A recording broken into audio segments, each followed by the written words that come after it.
Olá, glória a Deus pela tua vida. Em nome de Jesus, tenhamos calma. Tenhamos calma em nossa caminhada. Tenhamos calma em nossa maneira de viver, nas decisões e naquilo que há de predisposição na carne. Porque a carne vai te deixar muitas vezes tensa, ansiosa, ou seja, com um nível de medo tão grande, querer te levar ao desespero por conta de um decreto. E o Pai me traz aqui e Ele reaviva dentro de mim e de você, pelo seu Santo Espírito. Decreto não é sentença. Decreto não é sentença. O decreto, ele impõe uma situação que muitas vezes é irrevogável. Irrevogável é o território humano. Irrevogável na vida daqueles que estão submissos ao mal. Mas não é irrevogável aqueles que têm um protetor, um Deus e um Pai que ama o seu povo e que é Ele que dá a sentença. O decreto de morte, ele traz uma situação aos teus ouvidos, ele traz algo para a tua visão. Porém, nós não andamos mais pela carne. Isaías 11.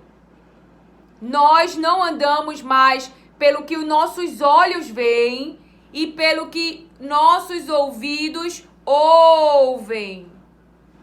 Mas andamos pelos conselhos do Espírito Santo que nos revela a vontade de Deus e Pai. Que nos revela os seus caminhos, que revela os seus propósitos, que revela os seus planos. E você se pergunta, Lilian, qual o propósito de Deus para a minha vida? Primeiro, Ele te criou, Ele tem te dado forma por meio de Jesus Cristo. Ele quer intimidade com você. O lugar que Jesus abriu é o lugar de intimidade. Deus quer pessoalmente falar com você, se revelar a você. Jesus quer revelar o Pai. Jesus quer revelar o Pai para você. Você o buscando de todo o coração, como tem buscado outras coisas. Renunciar a alguma coisa para ter um tempo de qualidade, muito tempo de qualidade, para sua alma entender que tudo que a carne deseja, o propósito a qual a tua vida carrega, embora ainda não saibas, é maior do que todos os desejos, vontades da carne, que pode ser inclusive lícitas, mas Deus tem algo maior. Deus faz um convite ao seu povo em prol da salvação da alma das pessoas. E as distrações têm nos tirado deste lugar. As distrações têm trazido prazeres para a carne e têm nos roubado do propósito. De muitos, diz o Senhor. Há muitos que estão posicionados em uma posição de humilhação. Os Mordecai, aqueles que têm se humilhado, que trocaram suas vestes e estão com vestes de choro e vestes de lamento, clamando pela vida daqueles que estão com decretos, que estão com decretos, que estão com decretos. Em Daniel 6, quando ele ouve o decreto, ele vai orar.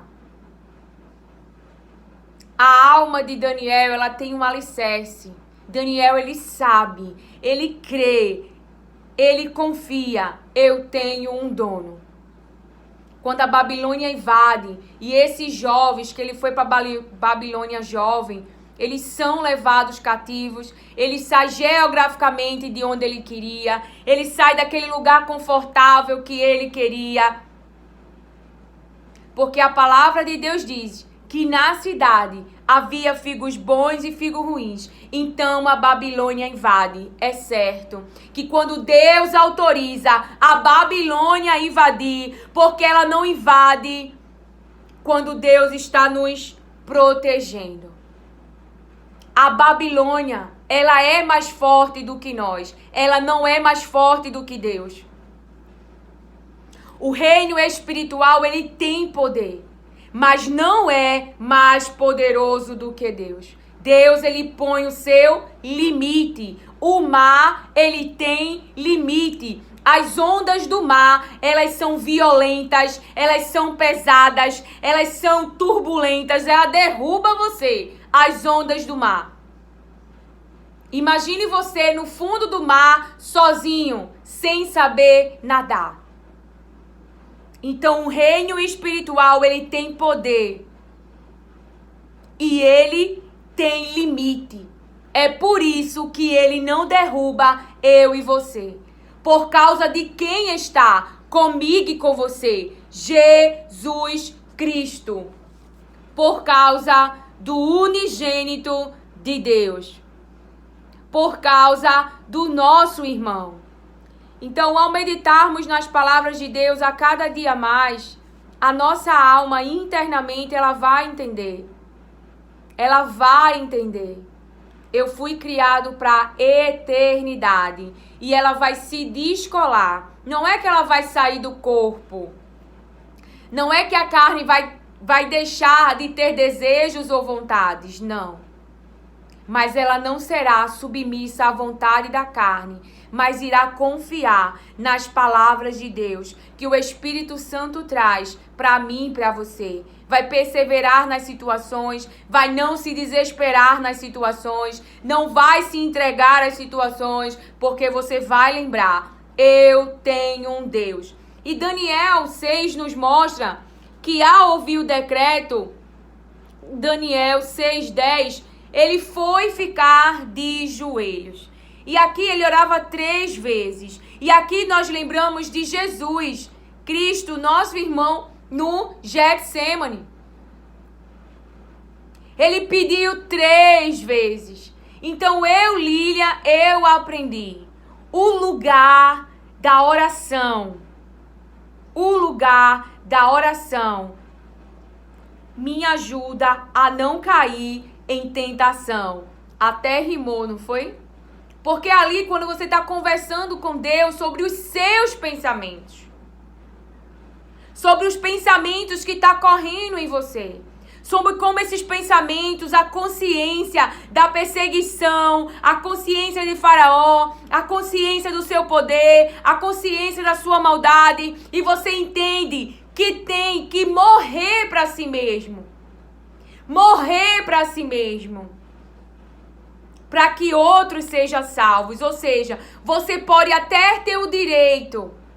Você pode até estar certo em situações. Mas você escolhe sofrer a injustiça para não matar a alma de outra pessoa.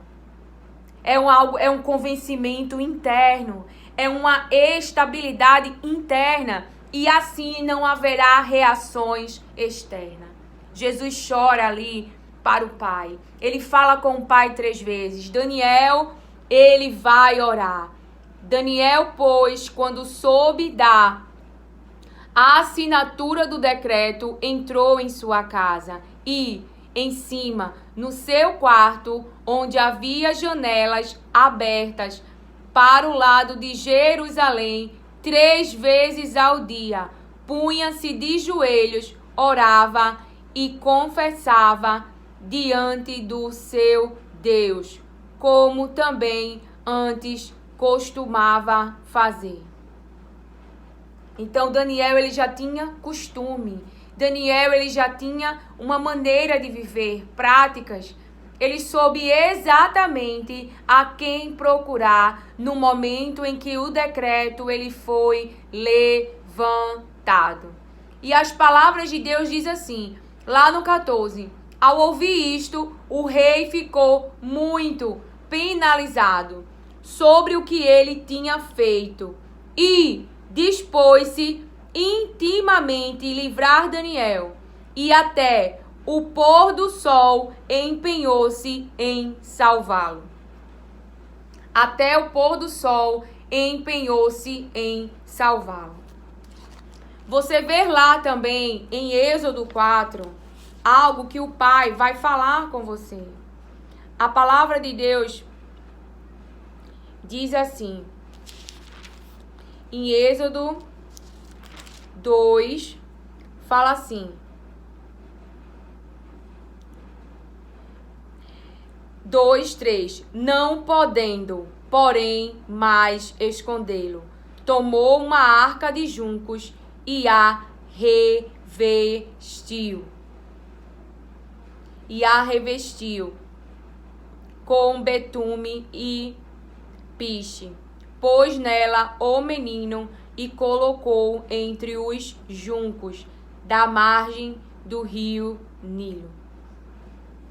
Foi levantado um decreto que os príncipes, os governantes, os líderes, aqueles que tramaram, que tinham autoridade, que tinham posição, que tinham poder, que tinham acesso e tinham um decreto na mão, assinado pelo próprio rei,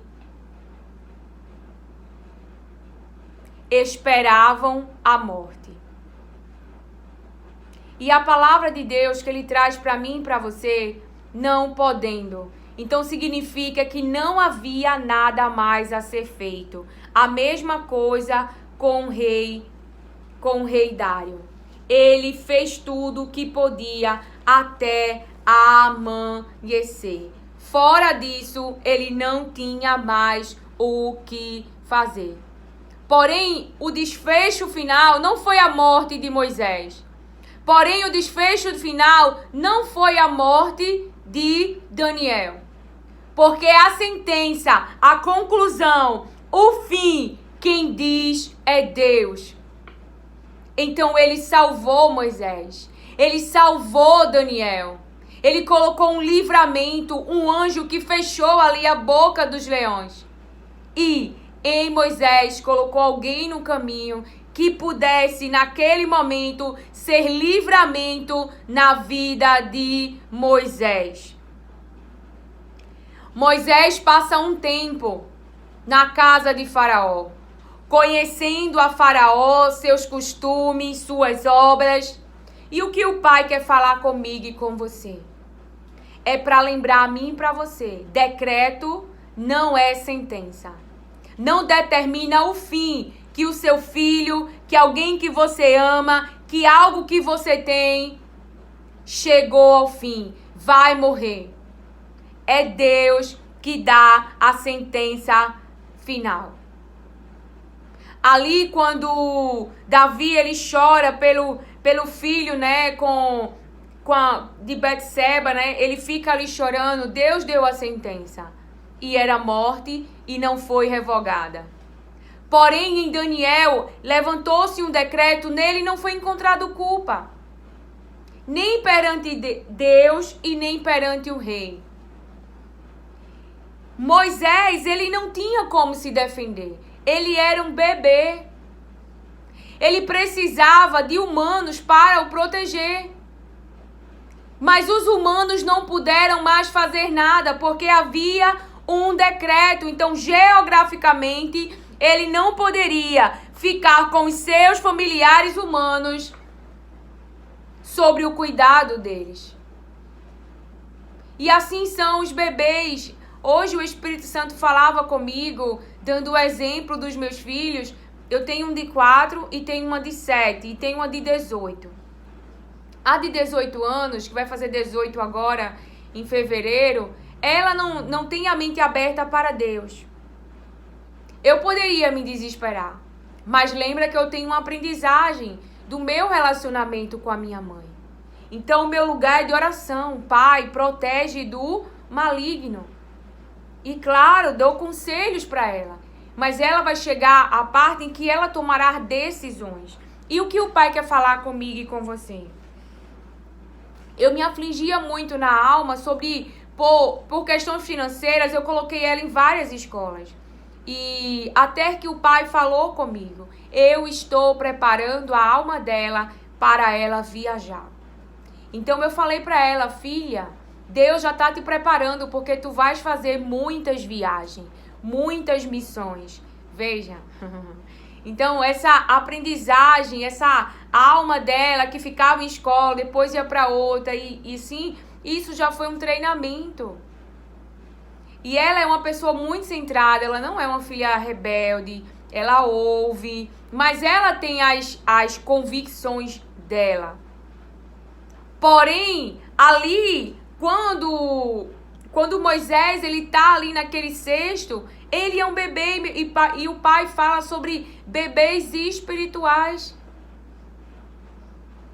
Que ali não tem como se defender, mas que há um pai que o protege, mesmo no caminho, mesmo estando aqui neste mundo tenebroso. E não deixa com que o decreto se torne sentença. Com que o decreto se torne sentença. E qual é a sentença? É a morte.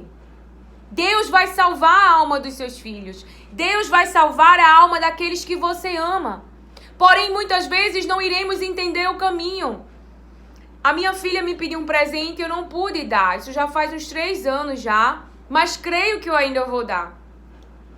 Que não é algo que ela precisa para os estudos.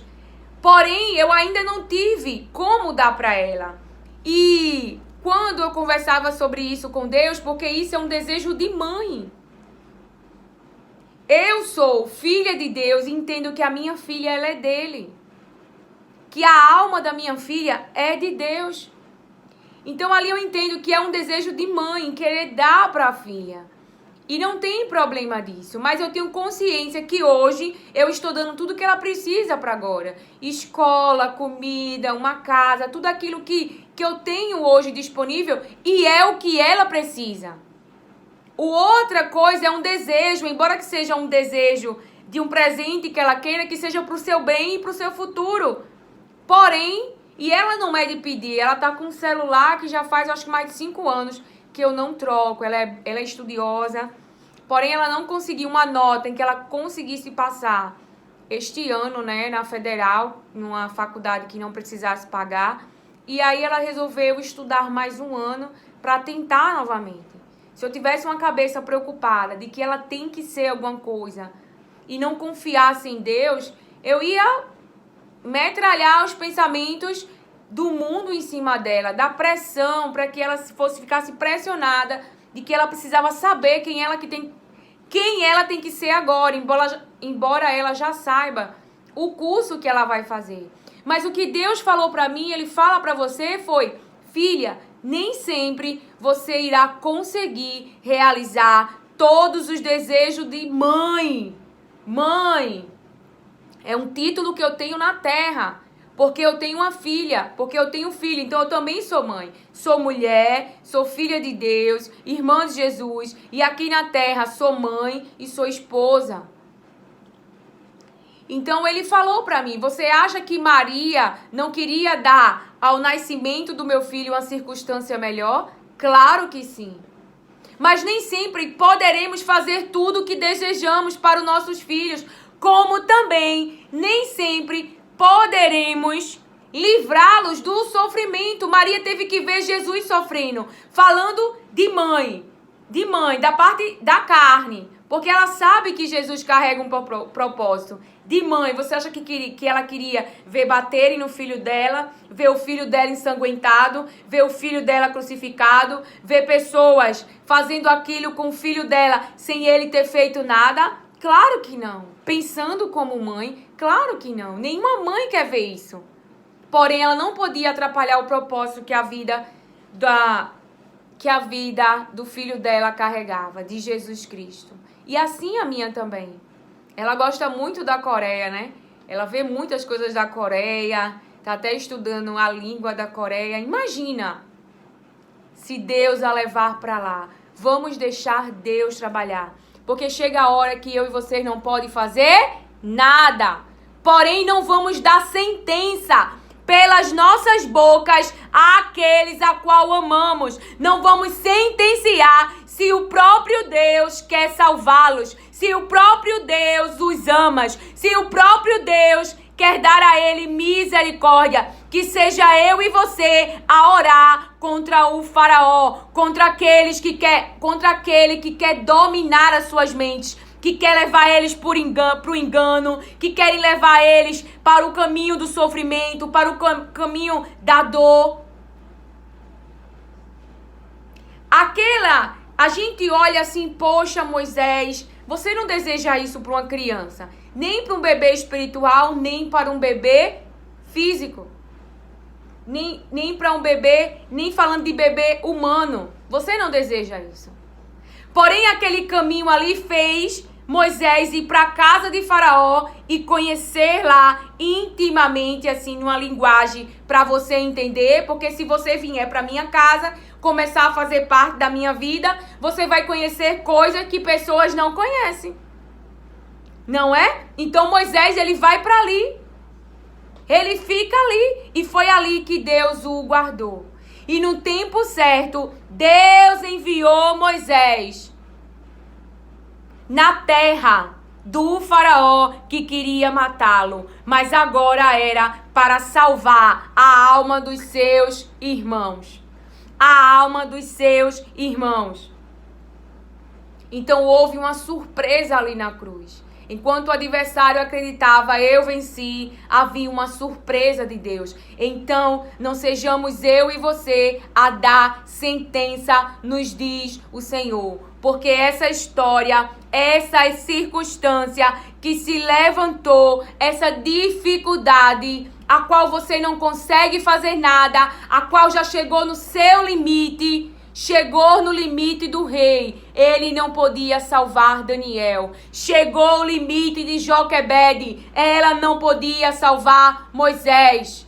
Porém, o Deus de Israel, que nos enviou, que é Deus e Pai, que vê todas as coisas e tem o controle sobre todas as coisas, Ele proveu um livramento. Ele proveu um livramento. E a sentença foi vida eterna, vida eterna, vida eterna. Estávamos condenados pelo pecado, mas a sentença que ele nos deu foi o quê? A salvação, o direito à salvação por meio de Jesus Cristo. Por meio de Jesus temos a vida eterna. Então lá em Ezequiel 18, verso 4, diz assim: eis que todas as almas são minhas, diz o Senhor. Eis que todas as almas são minhas, como a alma do Pai, também a alma do Filho é minha. Então a alma do seu filho é de quem? É de Deus. A alma do seu filho é de Deus. Jó falou, nu eu saí do ventre. O problema é que a gente sai do ventre, a gente só existe porque Deus quis, Deus nos dar as coisas e nós acabamos achando que é nosso e esquecemos que é de Deus. E o pai falava comigo sobre mulheres que ainda não engravidou, sobre alguém específico que não engravidou, mas tem um forte desejo. E o pai dizia, estou preparando a alma dela para enviar o filho a qual ela deseja, porque será um grande homem de Deus. E esta palavra nos alegra, né? Será um grande homem de Deus. João Batista, o nosso irmão Jesus Cristo, todos os nossos irmãos que passaram. Mas veja, por que Deus está preparando a sua alma? Porque você acha que Isabel, como mãe, pense como mãe, precisa ter uma alma preparada para saber que seu filho vai para a prisão, saber que seu filho, degolado. Então sim, Deus está preparando a tua alma para quê? para que não coloque o teu filho fora do propósito, do caminho que Deus tem para ele. Porque o filho que você vai receber é no tempo certo, no tempo que Deus irá enviar, que você está pronta para receber. Porque o teu filho será um grande homem de Deus, mas passará por sofrimentos, por aflições neste mundo, como eu e você. E você como mãe, como Isabel e como Maria, não poderá, porque terá dentro do coração, terá dentro do seu interior que o seu filho carrega um propósito, que o seu filho carrega um propósito, e você não poderá interferir na vida adulta daquilo que o seu filho carrega, do propósito de Deus na sua vida. Isabel, ela não pôde salvar João Batista. Nem Maria podia fazer nada por Jesus na cruz. Elas tinham que chorar, que sentir a dor, mesmo sendo os seus filhos. E eu sei, porque quando meus filhos estão doentes, a gente já fica, não é? Eu fico imaginando essas mulheres. Se fosse num tempo de hoje, sabe? A gente não quer isso para os nossos filhos, porque a gente é afeiçoado, porque a gente é carne. Então aí a nossa mãe vai gritar. Mas aí nós sabemos que é a vontade de Deus e não podemos interferir. Porque Deus, Ele quer salvar a alma das pessoas. Então Jesus, Ele tem tudo de bom lá. Aí Ele vem pro mundo, Ele entrega a própria vida, Ele sofre aflições. Aí agora vem eu e você. Aí Deus salva eu e você quer que Deus não nos use para alcançar a outros, para salvar a outros. É por isso que Deus está convidando. É por isso que o nosso Pai está lembrando. Neguem-se a si mesmo e sigam o meu Filho Jesus. Sigam o seu exemplo. Desapeguem do que tem que desapegar pelo propósito. Pelo propósito. Pelo propósito. Você não vê Deus mandando Mordecai para frente do palácio, trocar as vestes e ficar lá chorando em humilhação, em súplica, tirando as vestes de alegria, olha aí, saindo da posição. Ele podia ficar bem, mas não. Ele podia pedir para Esther salvá-lo, mas não. A interferência e a intervenção era para a salvação de todos, não só dele, não só de Esther. E é esta posição que Deus quer levar a minha alma e sua, para ela sair da carne. E quando ela sai da carne, estamos negando a nós mesmos, o nosso desejo, a nossa vontade, a nossa razão, muitas vezes, e deixando Deus operar.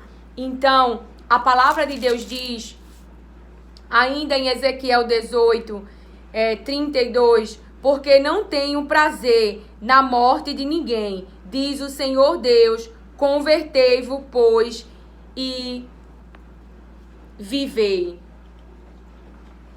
Deus enviou Jesus, porque Ele quer muito, mas muito. Ele não tem prazer na morte, Ele não tem prazer naquilo, na condenação da tua alma. Ele quer salvar a tua alma. Por isso que Ele deu o seu melhor.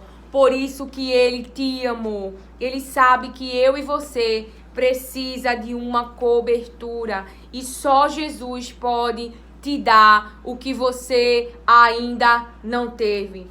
Então, a palavra de Deus diz lá em Gálatas 5,13: não usem a liberdade para dar ocasião à vontade da carne. Então a carne, ela tem vontade. A carne, ela tem vontade. Naquela ocasião que Jesus estava na cruz, estavam incitando: prova que tu é filho de Deus. Maria está ali chorando. Você acha que a carne dela não queria defender o seu filho?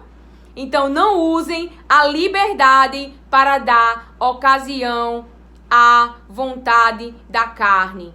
Vivam, ou seja, andai, fazei o próprio caminho, regular a própria vida. Fazei o próprio caminho, regulai a própria vida pelo Espírito Santo de Deus.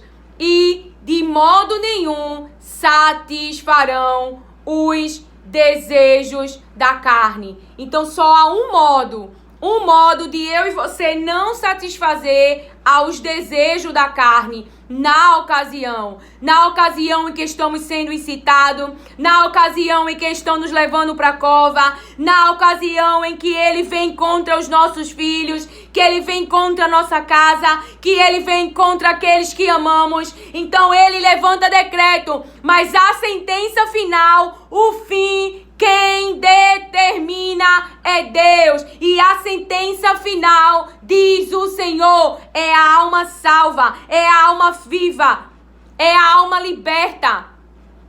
Não é a alma escrava, porque Deus vai tirar essa alma das mãos de Faraó, do seu governo, dos seus capatazes, que tem sido usado, diz o Senhor, contra você. Está cego, está veemente nas decisões, não quer ouvir ninguém, só quer fazer as coisas da sua maneira e tem trazido aflições e tem trazido dores para o teu interior e tem trazido uma carga muito pesada, diz o Senhor, mas o próprio Deus vai libertar, porque está chegando o tempo, diz o Senhor. Está chegando o tempo, diz o Senhor, porque Deus está vendo, Deus está ouvindo e Deus conhece os teus sofrimentos. Deus conhece os teus sofrimentos. Então, para que nós não dê ocasião à vontade da carne, à vontade de falar, à vontade de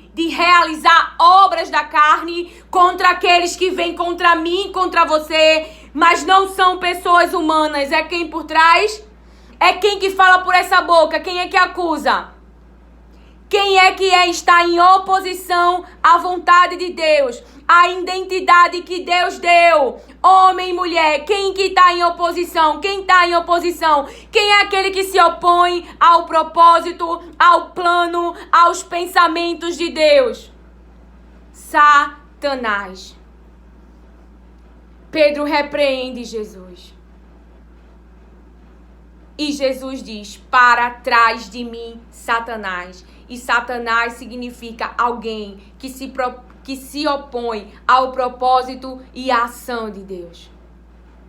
Tem alguém junto de você, na mesa com você, ou em oposição à obra que Deus, Ele entregou para você, porém você já é adulto e adulta, e aqui não estou falando de marido e mulher. Porque se o teu José ainda não concordou, das duas uma. Ou é um desejo que vem de você mesma, ou Deus ainda irá falar com teu José. Lilian, como eu tiro essa dúvida? Tá aberto, minha filha. Tá aberto. Tá aberto o acesso. Jesus abriu o acesso, a reconciliação com Deus e com teu Pai. Perguntas para Ele. Vai ficar com Ele, com aquele que conhece o plano, o propósito, os pensamentos que Ele tem para você, te diz o Senhor. Então, temos que andar no Espírito, para não darmos lugar à vontade da carne nas ocasiões. A palavra de Deus diz assim: essas coisas tornam o homem impuro. Tornam. Mateus 15:18. Mas as coisas que saem da boca vêm do coração. E é isso o que contamina o homem. Pois do coração saem os maus pensamentos, os homicídios, os adultérios, as imoralidades sexuais, os roubos, os testemunhos falsos e as calúnias. Claro, você tem um cérebro, você tem uma carne, ela é viva, ela gera pensamentos, ela pode gerar ideias más, ela pode raciocinar para o mal. Então vem da onde? Do interior, do coração. O quê? A contaminação. A contaminação. Então, mas as coisas que saem da boca vêm do interior, vêm da mente, do raciocínio, do ser interior do homem. A palavra de Deus também diz para mim e para você, Salmos 119:9, de que maneira poderá o jovem, e essa tradução pode ser jovem, pode ser servo, menino, criado, guardar puro o seu caminho. Como um servo de Deus pode guardar puro o seu caminho? O que Deus falou para Josué? A palavra de Deus vem dizer para mim e para você responder: observando segundo a tua palavra. Então, como é que eu posso guardar puro o meu caminho, o meu modo de viver, a minha trajetória, observando? Ou seja, dar atenção às palavras de Deus. É como eu e você pode guardar puro o nosso modo de viver, observando segundo a tua palavra. Ou seja, tem que passar tempo com as palavras de Deus. E a palavra que guardar, ou seja, manter dentro dos limites. Como é que eu vou manter dentro dos limites o meu caminho? Esse guardar, manter dentro dos limites, guardar puro o meu caminho, observando as palavras de Deus. João 15:3, vós estáis limpos pela palavra que vos tenho falado, disse Jesus. Em Provérbios fala 4:23, sobretudo que deve guardar, eu já falei isso uma vez, guardar é manter em prisão, manter em confinamento, não levar para todo lugar. O quê? Guarda o coração, guarda o teu ser interior, a tua mente, a tua vontade, a tua inteligência, a tua alma. Não leva para qualquer lugar, então protege, guarda, coloca no lugar de confinamento. Presta atenção. E a palavra de Deus também nos diz lá em 2 Coríntios 7:1. Purifiquemo-nos, livrar da contaminação do pecado e das culpas. A tradução da palavra. Purifiquemo-nos, livrar da contaminação do pecado e das culpas. Tornar limpo de toda imundícia da carne. Então há um convite aqui. Purifiquemo-nos. Então aqui está exigindo uma ação. Está agindo uma movimentação. Observar as palavras. Ser limpo pelas palavras. Saber os pensamentos de Deus quando lemos as suas palavras. Então purifiquemo-nos de toda a imundície da carne. Da carne, aperfeiçoando, dar um fim, ação em andamento. Foi o que eu coloquei, porque diz aperfeiçoando. Deixa eu abrir aqui pra gente. Aperfeiçoando. Não é que eu e você já somos perfeitos, mas estamos no caminho, diz o Senhor. Então, se você não sabe observar como guardar puro o seu interior, é o quê? Que a palavra acabou de nos dizer. Observar as palavras de Deus, guardar o seu interior, ou seja, sua alma, não colocar ela em qualquer lugar, colocar ela em confinamento, se purificar, tornar limpo de toda a imundície da carne, de toda a contaminação, tanto da carne contra do Espírito, diz as palavras de Deus. 2 Coríntios 7:1. 2 Coríntios 7:1. Amados, visto que temos tais promessas, purifiquemo-nos de toda a imundícia da carne e do Espírito, aperfeiçoando a santificação no reverente temor de Deus. Aperfeiçoando a santificação no temor de Deus.